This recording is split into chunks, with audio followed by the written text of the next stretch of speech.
Fairyland. Welcome to Fairyland. شادی سے ایک رات پہلے شہزادہ زارون کو ایک تحفہ ملا اور اگلے ہی لمحے وہ پتھر بن گیا،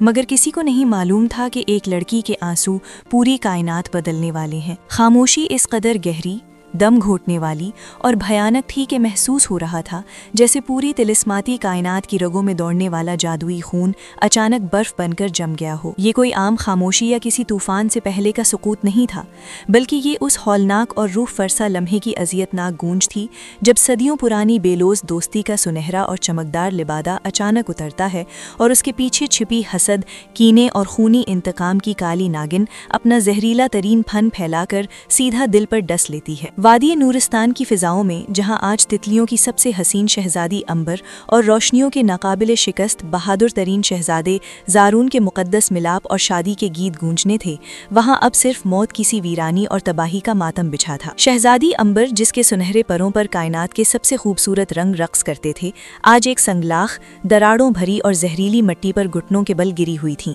اور اس کے بالکل سامنے اس کی محبت، اس کا غرور اور اس کی دنیا، یعنی شہزادہ زارون، ایک بے جان، سرد اور مٹیالے پتھر کے مجسمے میں تبدیل ہو چکا تھا۔ زارون کی یہ حالت کسی میدان جنگ میں دشمن کی تلوار سے نہیں ہوئی تھی، بلکہ وہ اس زہر کا شکار ہوا تھا جو اپنوں کی آستینوں میں پالا گیا تھا۔ امبر کی سب سے قریبی، رازدار اور جان نثار سمجھی جانے والی سہیلی، جو دراصل ایک انتہائی مکار، سیاہ دل اور تاریک جادو کی مالکہ بدروح تھی، اس نے اپنے دل میں چھپی حسد کی اس آگ کو، جو وہ امبر اور زارون کی محبت کو دیکھ کر سالوں سے اپنے اندر جلا رہی تھی، ایک خوفناک انتقام کا روپ دے دیا تھا۔ وہ مکار پری تنہا نہیں تھی، بلکہ اس نے اپنے جیسی چند اور تاریک اور خبیث بدروحوں کے ساتھ مل کر ایک انتہائی ملعون، خونی اور سیاہ جادو سے لبریز سنگ دل طلسم تیار کیا تھا، جسے ایک انتہائی خوبصورت اور چمکدار تحفے کے روپ میں چھپایا گیا تھا۔ شادی سے عین ایک رات قبل دوستی اور محبت کا جھوٹا نقاب اوڑھے ان بدروحوں نے زارون کو وہ طلسماتی تحفہ چھونے پر مجبور کر دیا، اور جیسے ہی زارون کے ہاتھ نے اس ملعون چیز کو مس کیا،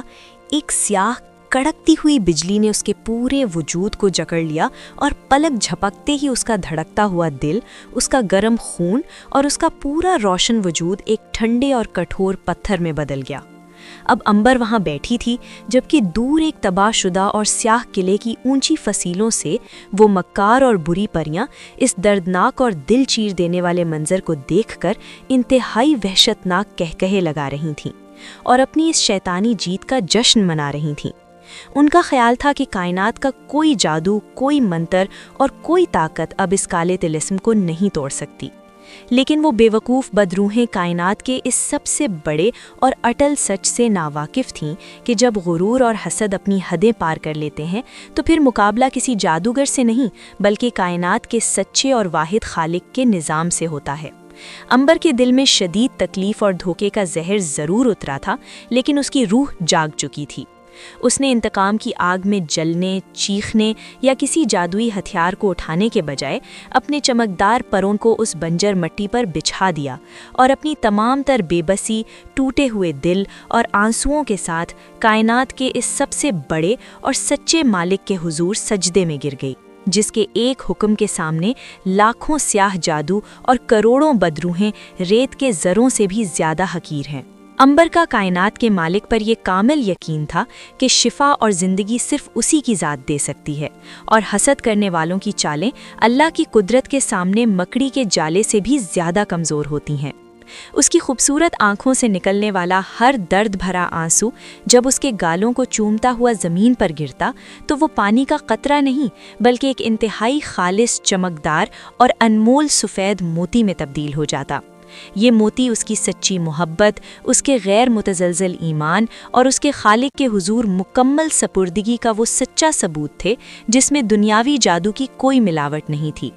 وہ کانپتے ہاتھوں سے ان موتیوں کو زارون کے پتھر بنے قدموں کے پاس بکھیرتی جا رہی تھی، اور اس کے دل کی ہر دھڑکن سے صرف ایک ہی دعا نکل رہی تھی کہ اے کائنات کے خالق، ان حاسدوں نے میری محبت اور تیری بخشی ہوئی زندگی کو پتھر کر دیا ہے، لیکن تیرے نور کے سامنے ہر تاریکی ہیچ ہے۔ جیسے ہی امبر کے صبر، سچی توبہ اور محبت سے بھرے ان موتیوں نے ایک دائرہ مکمل کیا، ان موتیوں کے اندر سے ایک ایسی اندھا کر دینے والی جلالی اور انتہائی خالص نورانی لہر اٹھی جس نے اس بنجر زمین کا سینہ چیر دیا۔ وہ نورانی شعاع زارون کے جسم میں داخل ہوئی اور ایک کان پھاڑ دینے والے دھماکے کے ساتھ وہ کالا ملعون طلسم ٹوٹ کر کرچی کرچی ہو گیا۔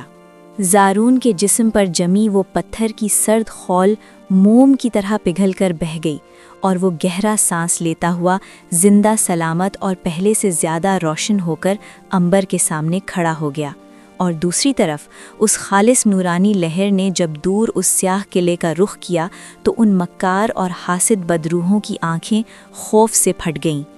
کائنات کے سچے نظام کا قہر ان پر نازل ہو چکا تھا اور ان کے اپنے ہی بنائے ہوئے کالے جادو اور حسد کی آگ نے پلٹ کر ان کے وجود کو اپنی لپیٹ میں لے لیا، اور لمحوں کے اندر وہ تمام خبیث پریاں اور ان کا قلعہ جل کر راکھ کے ڈھیر میں تبدیل ہو گیا، جس کا کائنات میں کوئی نام و نشان تک نہ بچا۔ شہزادہ زارون نے روتی ہوئی عنبر کا ہاتھ تھاما اور دونوں نے مل کر اس ذات کا شکر ادا کیا جس نے حسد کی تاریکی کو سچی محبت اور عاجزی کے نور سے ہمیشہ کے لیے مٹا دیا تھا۔ اس انتہائی سنسنی خیز منفرد سطح کی عظیم الشان کہانی سے ہمیں یہ بے حد گہرا اور روح پرور سبق ملتا ہے کہ حسد، کینہ اور دوستی کے روپ میں چھپا دھوکہ کائنات کی وہ سب سے غلیظ اور تاریک برائیاں ہیں جو بظاہر تو کسی کو نقصان پہنچاتی ہوئی محسوس ہوتی ہیں، لیکن در حقیقت وہ حاسد کو اندر ہی اندر دیمک کی طرح چاٹ کر اس کی اپنی ہی راکھ کر دیتی ہیں۔ اور جب کوئی مظلوم دھوکے کا شکار ہو کر کائنات کی ہر طاقت اور جادو سے مایوس ہو کر سچے دل، مکمل عاجزی اور بہتے آنسوؤں کے ساتھ اپنے رب کے حضور اپنا مقدمہ پیش کر دیتا ہے تو اللہ کی قدرت حرکت میں آتی ہے۔ سچے خالق پر یقین، بے لوث محبت اور صبر وہ ناقابل شکست اور عظیم ترین طاقتیں ہیں جو بڑے سے بڑے، تاریک ترین اور ناممکن نظر آنے والے کالے جادو کو بھی پگھلا کر کائنات میں حق، زندگی اور روشنی کی ایسی شامدار فتح کا پرچم لہراتی ہیں جسے دنیا کی کوئی بری طاقت کبھی سرنگو نہیں کر سکتی۔